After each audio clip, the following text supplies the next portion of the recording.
The X-Zone radio and TV show is largely an opinion talk show. All opinions, comments, or statements of fact expressed by Rob McConnell's guests are strictly their own and are not to be construed as those of the X-Zone radio and TV show or in any manner endorsed by Rob McConnell, Relmar McConnell Media Company, Talkstar Radio Network, its affiliated stations, or employees.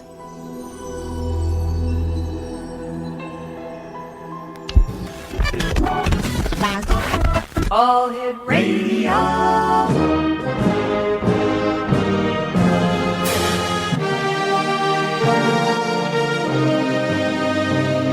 Welcome to the X Zone, a place where fact is fiction and fiction is reality. Now, here's your host, Rob McConnell.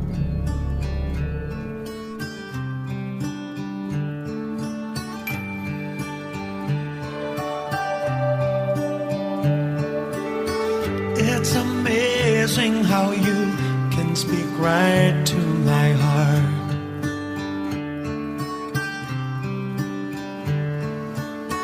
Without saying a word, you can light up the dark.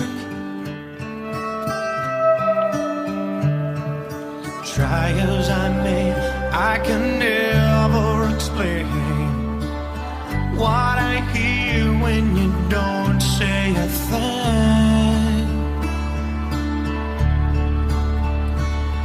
The smile on your face lets me know that you need me. There's a truth in your eyes saying you'll never leave me. The touch of your hand says you'll catch me wherever I fall.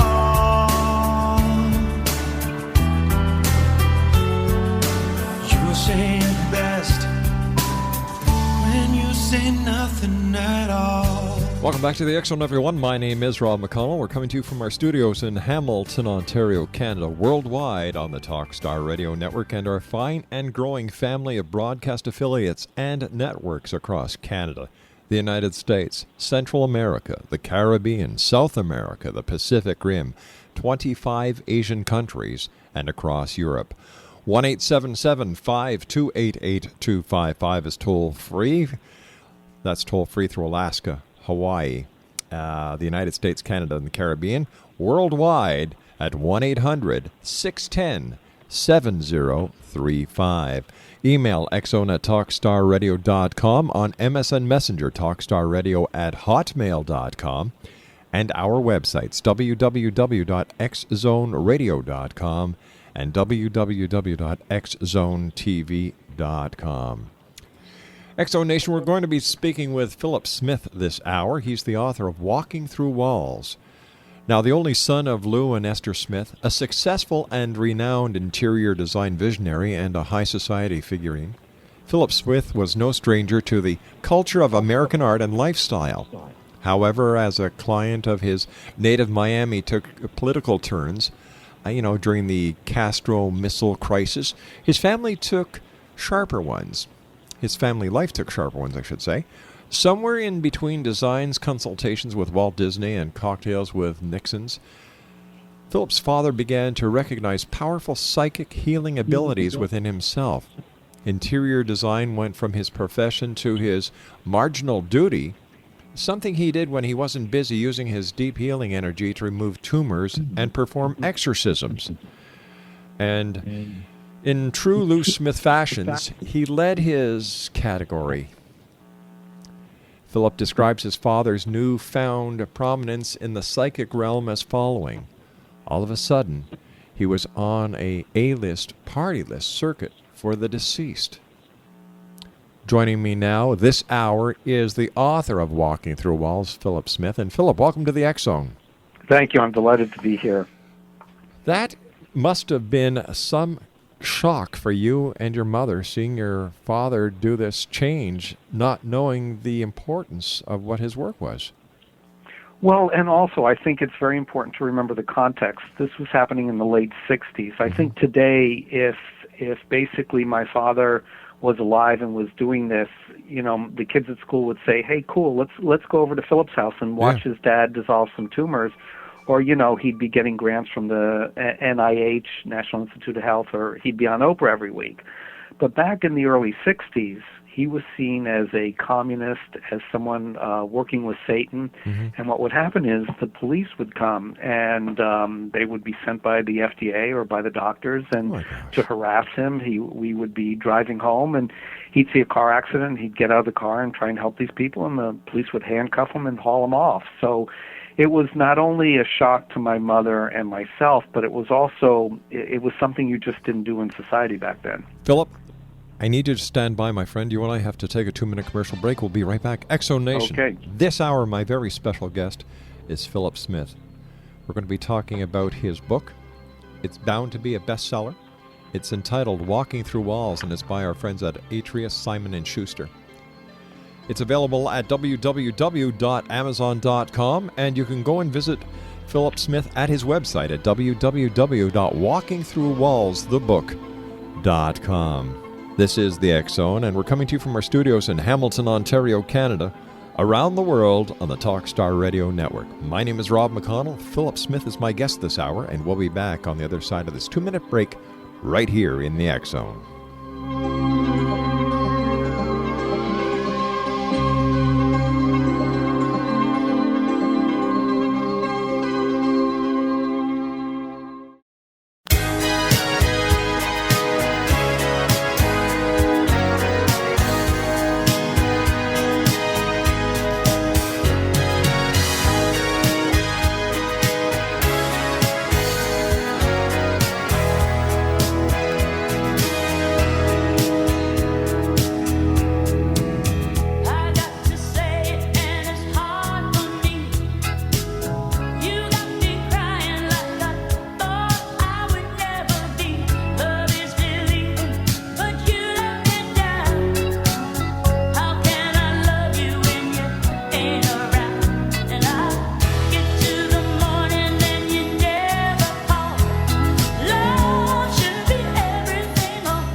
And welcome back to the X Zone. Philip Smith is my special guest, X Zone Nation. He is the author of Walking Through Walls.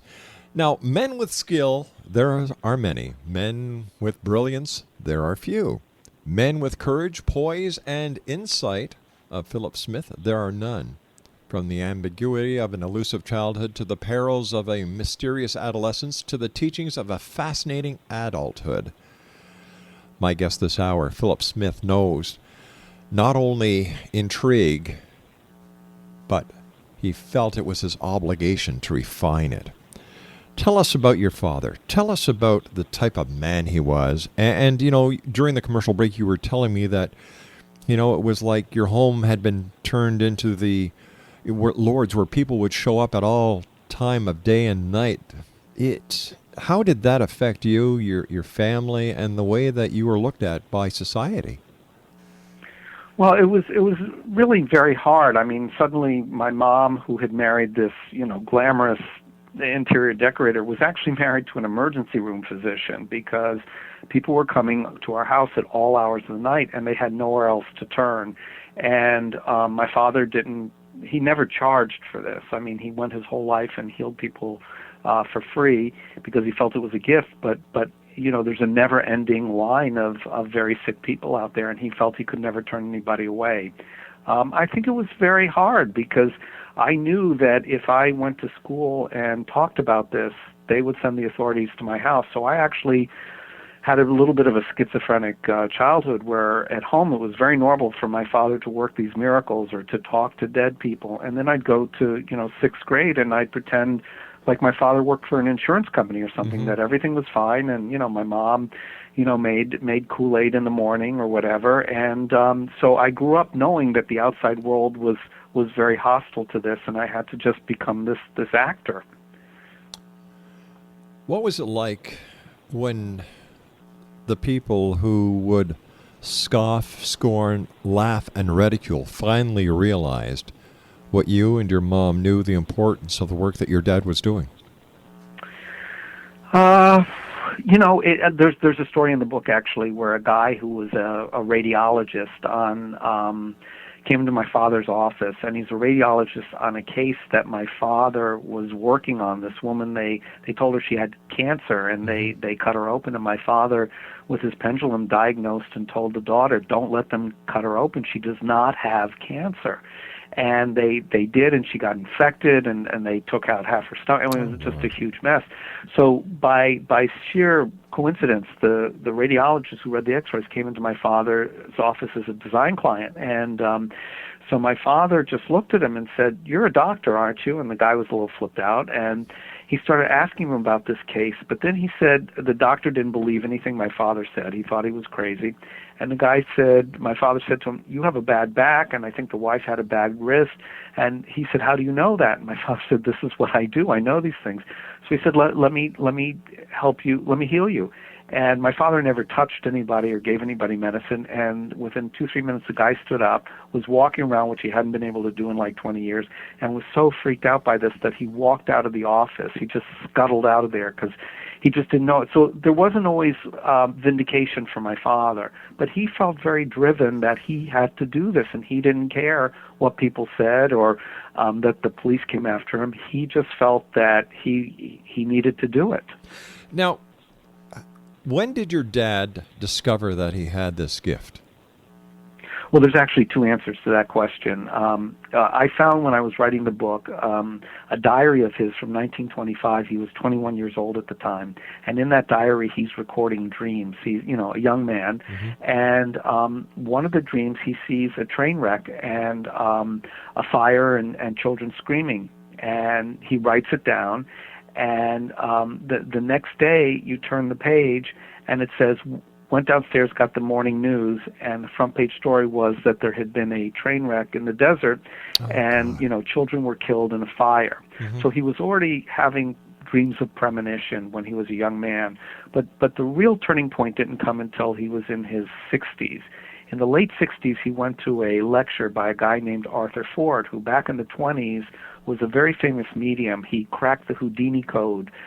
He would have seances that would fill Carnegie Hall. He worked for kings in Europe, and he was lecturing in Florida. My father was very interested. My father walked in, and it was packed, and there was a woman who waved him over, and he thought, oh, she has an empty chair.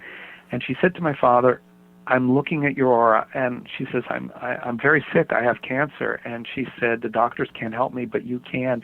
I need you to put your hands on my shoulder. I need your energy. And my father thought, well, whatever. I'll just do it. And his hands just heated up like a toaster.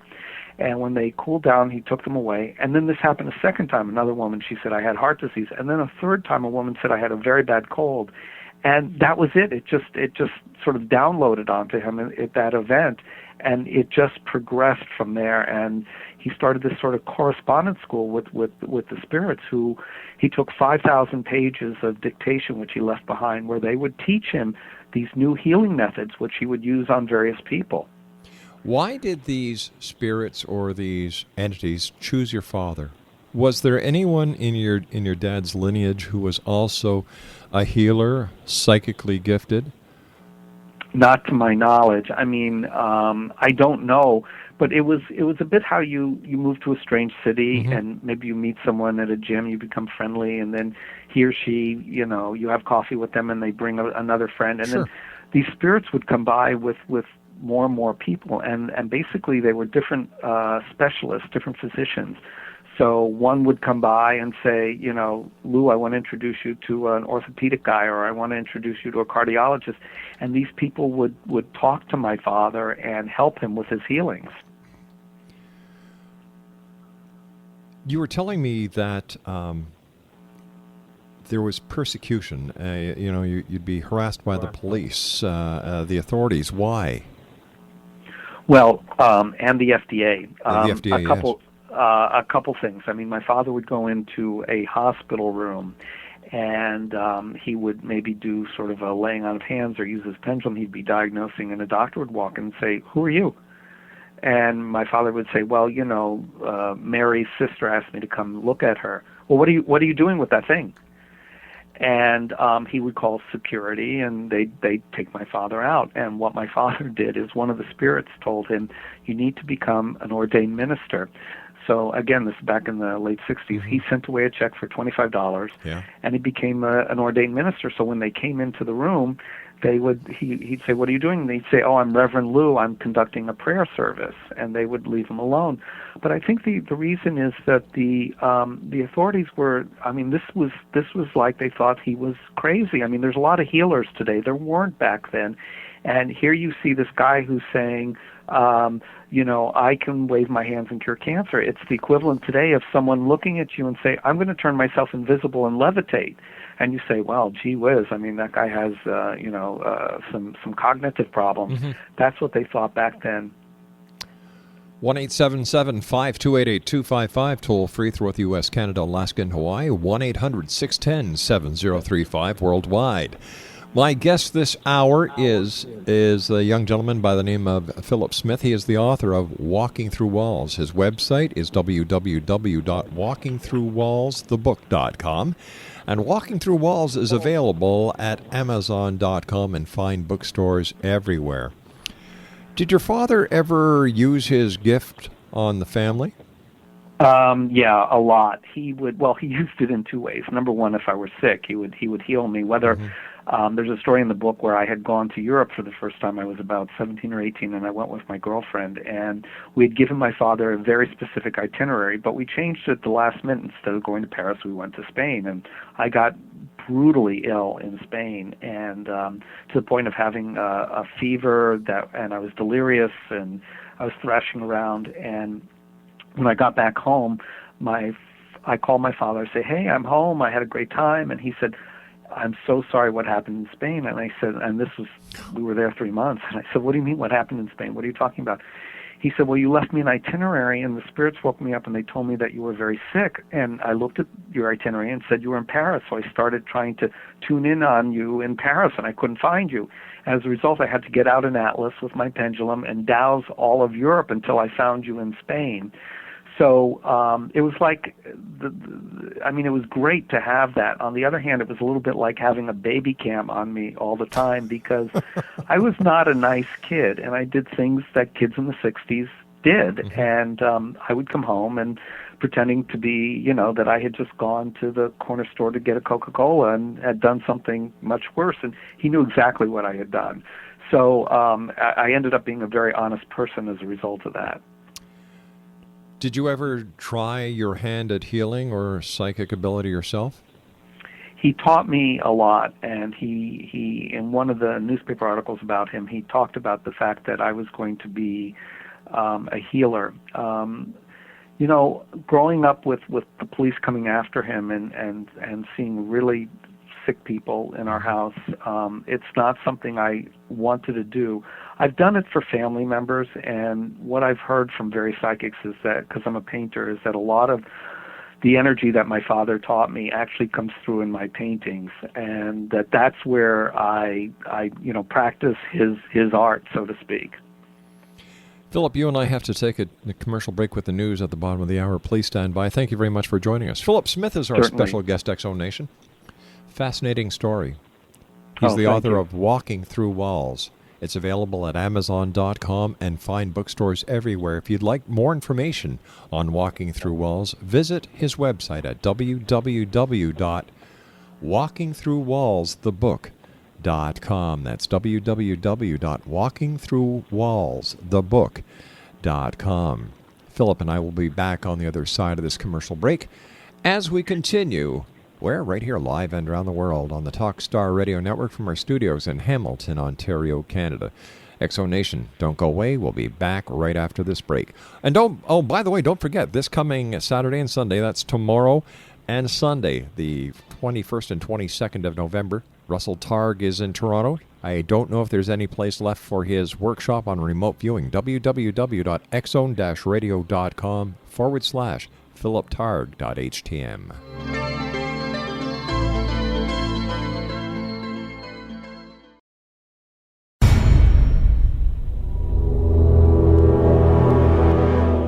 The X-Zone radio and TV show is largely an opinion talk show. All opinions, comments, or statements of fact expressed by Rob McConnell's guests are strictly their own and are not to be construed as those of the X-Zone radio and TV show or in any manner endorsed by Rob McConnell, Relmar McConnell Media Company, Talkstar Radio Network, its affiliated stations, or employees.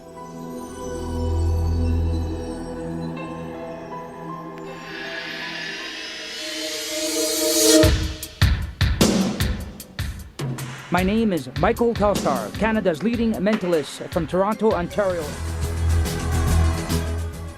Hi, my name is Splenda, and you're listening to my dad, Ron McConnell, on the X-Zone.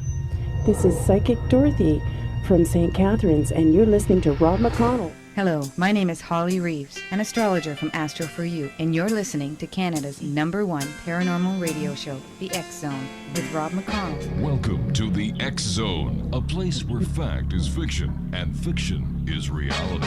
Now, here's your host, Rob McConnell.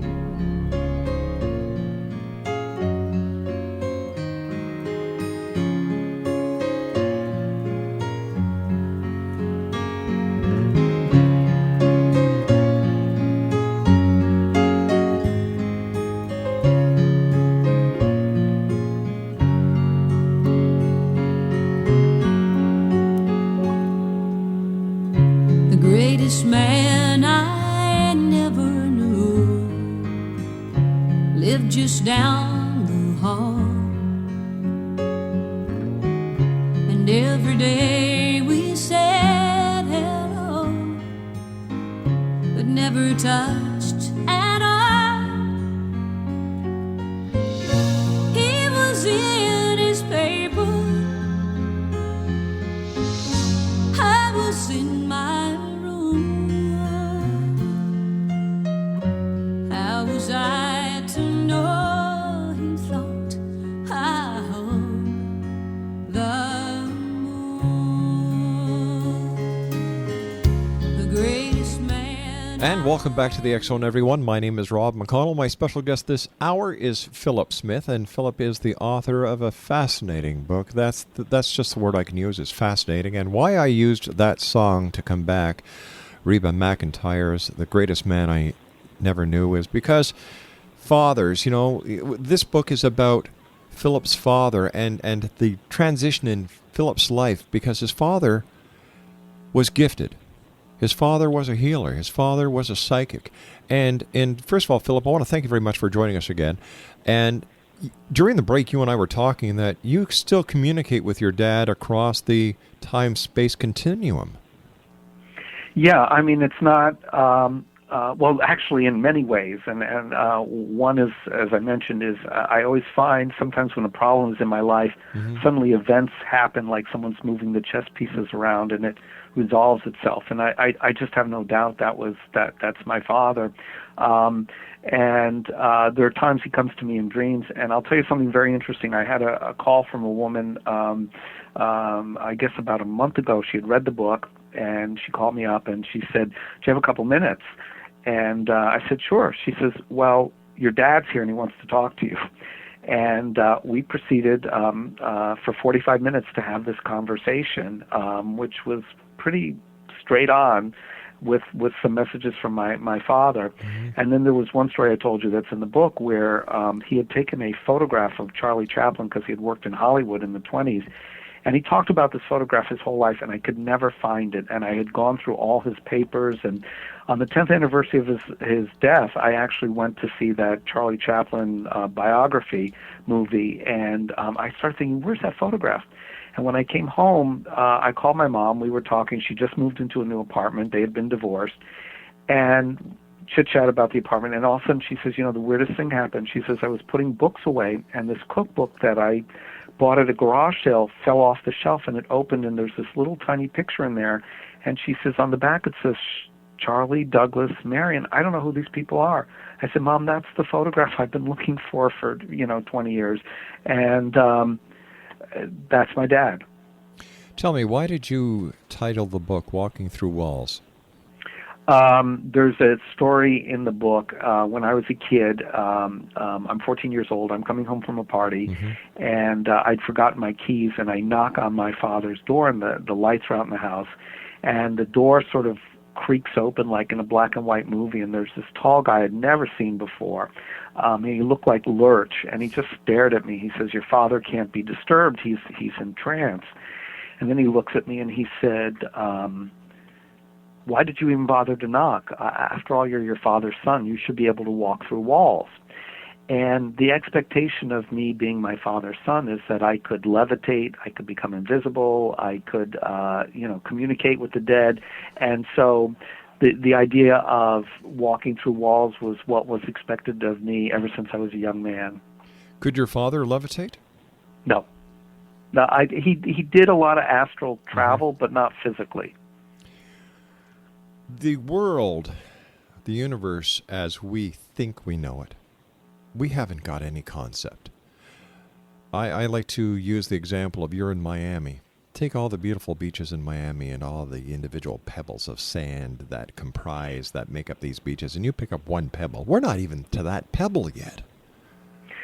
No, and the thing is that what my father, his worldview, especially the body, but his worldview, which is the worldview of physics, is that everything vibrated at a certain rate.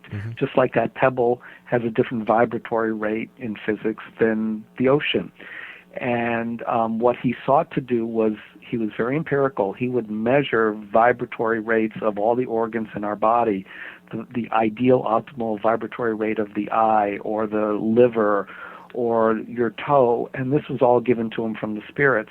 And then what he would do is when someone would come to him, he would check their vibrations of these organs and find out, let's say that the eye was supposed to vibrate at 1100, and this person's eye was vibrating at 350. He would be able to manipulate that vibration and raise it so that he could, whether it was restore sight or help them if they had some sort of infection in their eye.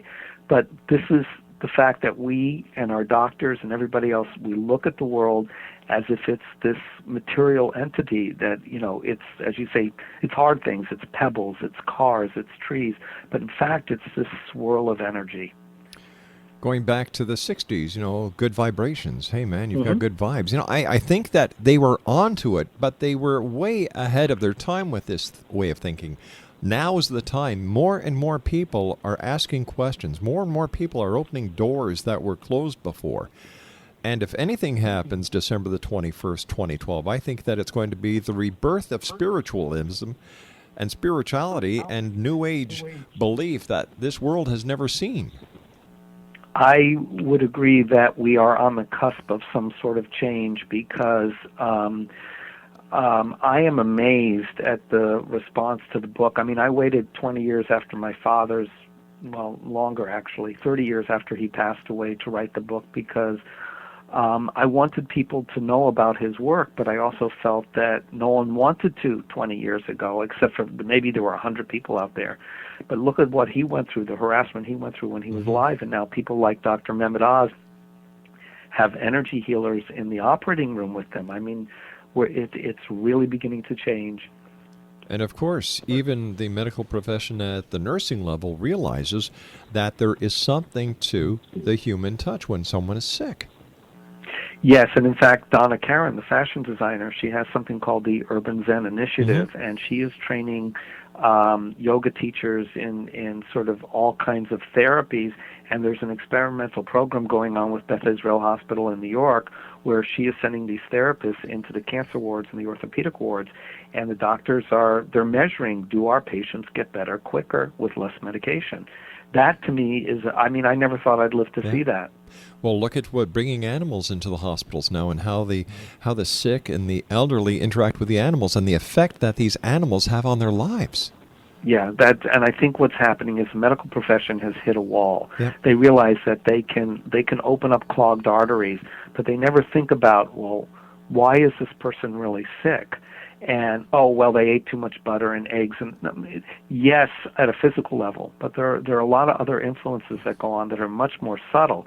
And I think they're beginning to realize that doctors are good technicians, and they have modalities, whether it's surgery or prescription drugs. But there are patients who simply don't get better. Why? Or there are patients that get better without any of their modalities. Why? So something else is going on here, and I think they're beginning to realize they have to open up the tent and invite a lot more people in. How much does one's religious philosophy or religious beliefs play in their ability to better understand or to better associate with the world of the unknown, psychic phenomenon, psychic healing, the ability to hands-on heal, so to speak? Well, I think it depends on listen, religions can become distorted, and I remember when I was a young man in my 20s and 30s, I had friends who were Roman Catholic who said basically what my father was doing was the work of the devil. And I was on a radio station recently, and it was a Christian station, and they wanted to interview me, but the hostess said right off the bat, "I don't like this. It gives me the heebie-jeebies." And I said to her, "Look, Jesus originally had a healing ministry, right?" Exactly. And she said, "Yes." So I said, "My father was healing people. I'm not equating him with Jesus at all, but he healed people. So wouldn't that be carrying on some of the teachings of Jesus?" And, the walls fell down and we were able to have a conversation. But I do think in general people who have religious beliefs are more open to the idea of, let's call them invisible powers, invisible energies, and events happening through divine intervention. You see, it's easier for someone to classify something as evil than to try and understand it. Yes, that's, of course, because it scares. She said it. She admitted it scares her.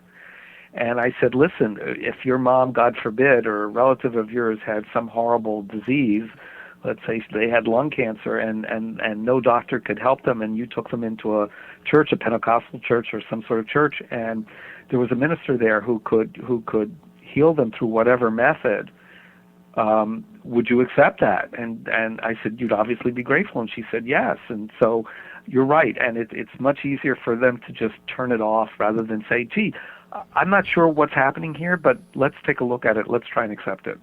However, on the other side of the coin, there have been those charlatans throughout history who have used what obviously people like your dad had as a true natural gift. I'd even say God-given, that have used this premise to make millions of dollars for themselves and not heal anyone. Let's take another example, the fraudulent psychic healers in the Philippines. People go there from all over the world to get these psychic healings, and all they do is they use props, and the people, just pass on anyway.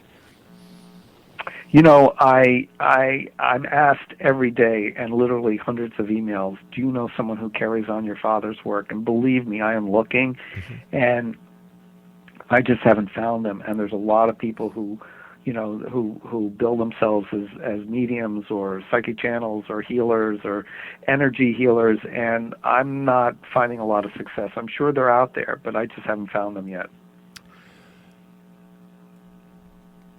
I wish I knew where to find one myself, because I to help people. People help people, and it seems that for some reason we have forgotten what humanity is all about. We try to remember at Christmas, we try to remember at Thanksgiving, but we still miss the big message, because if it's too simple, it can't be real.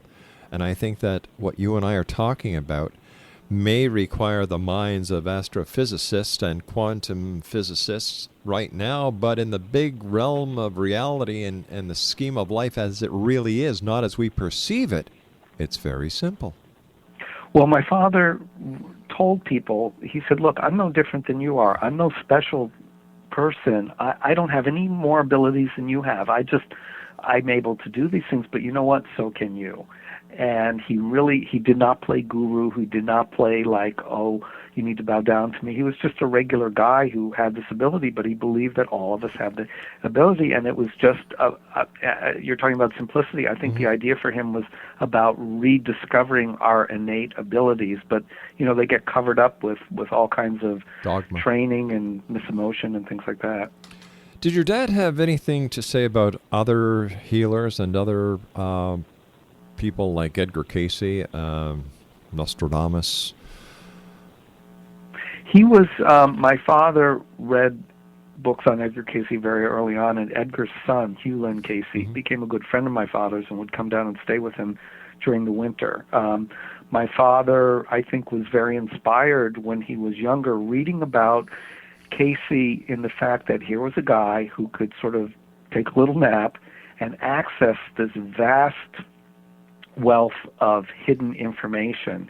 And I think that helped my father on his search to discover these spirits who would come and talk to him every day, and he would write things down. He knew that there was information out there, and we just couldn't see it, but there had to be a way that, that we could access this information. There had to be a way that Thomas Edison suddenly, invents film or phonograph, and yes, there were other collaborators, but these ideas come from somewhere, from, my father believed from the Akashic Records, but I think it's just plugging into that big cyberspace internet that we can't see. And I think we're getting closer and closer and closer each second. That I agree. Little arm goes tick, tick, tick, tick. Philip, please stand by. We have to take our final break. Exonation. Philip Smith is our very special guest. Here's the website: www.walkingthroughwallsthebook.com. That's www.walkingthroughwallsthebook.com. It's available at Amazon.com and fine bookstores everywhere. Philip and I will be back on the other side of this commercial break as we wrap it up for this segment of the X Zone. We're coming to you live and around the world on the Talkstar Radio Network from our studios in Hamilton, Ontario, Canada. Don't go away. We'll be back on the other side of this break. And he was in his paper. I was in my room.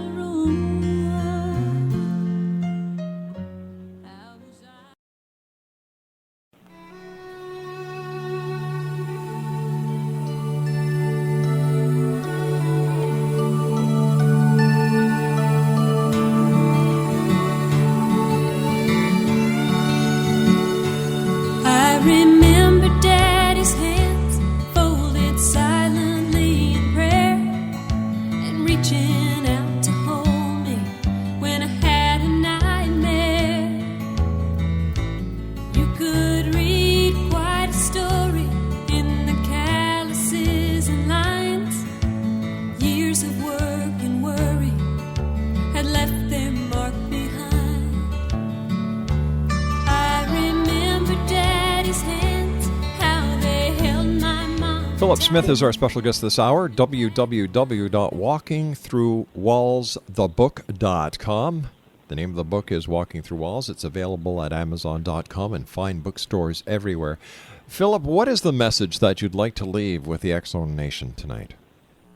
I wrote the book as a testament to my father, who led a very unusual life, but it's what you had been saying, that we take this world for granted and the people around us for granted and the physical world for granted, and we quickly become numb to the real miracle of being alive and the miraculous world that we live in. Philip, I want to thank you so much for joining us. Give us your contact information and tell our listeners how and where they can get a copy of your book, Walking Through Walls. The book is pretty much available everywhere at most of the major bookstores. If not, they can order it. Certainly Amazon, Barnes & Noble, and the website, which is, I encourage people to go to the website because it's like a little museum about my father. It shows his healing tools and some of the testimonial letters, and that's walkingthroughwallsthebook.com.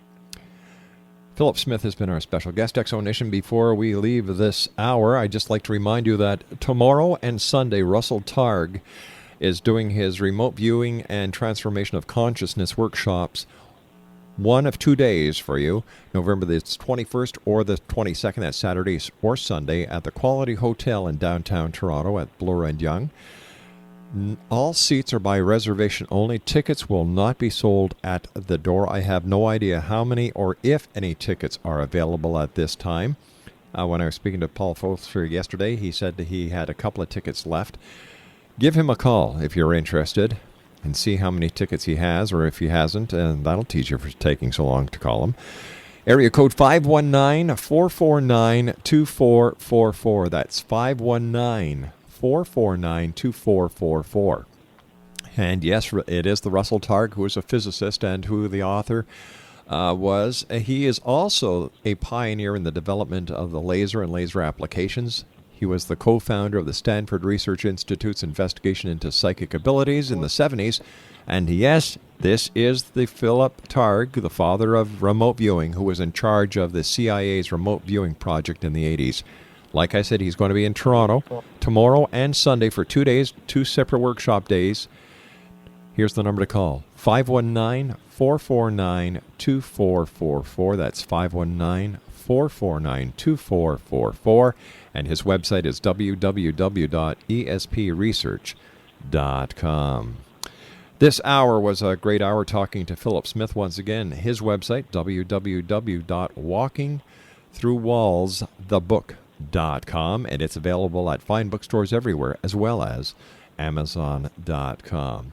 When we come back from the news at the top of the hour at 6.5 minutes past, the X-Zone tribute to the late President John F. Kennedy, as we remember the president who was assassinated November 22nd, 1963. My name is Rob McConnell. This is the X-Zone, and we're coming to you from our studios in Hamilton, Ontario, Canada, on the Talkstar Radio Network. We'll be back on the other side of this break. Don't go away.